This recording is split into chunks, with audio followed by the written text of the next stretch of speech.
Hello guys, in this video I am going to show you how to convert this USB thumb drive into a bootable drive using Rufus.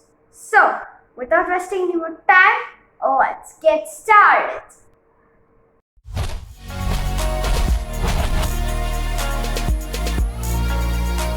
First off, we need to format the thumb drive.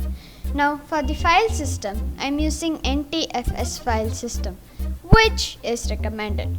Once the formatting process is done, I opened up Rufus and selected the thumb drive. Now I am selecting the ISO file of Windows 7 32. If you want, you can also download it. Link is in the description.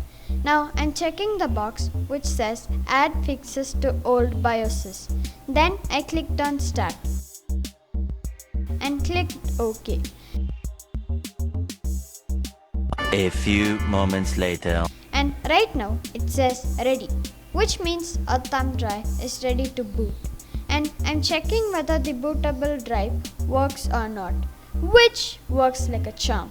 And if you ask, can I format it and use the thumb drive for other purposes? Then I would say it is yes. And when I formatted, there was no problem. And thanks for watching. Don't forget to like, share and subscribe. Maybe also comment. Stay creative and I will see you next time.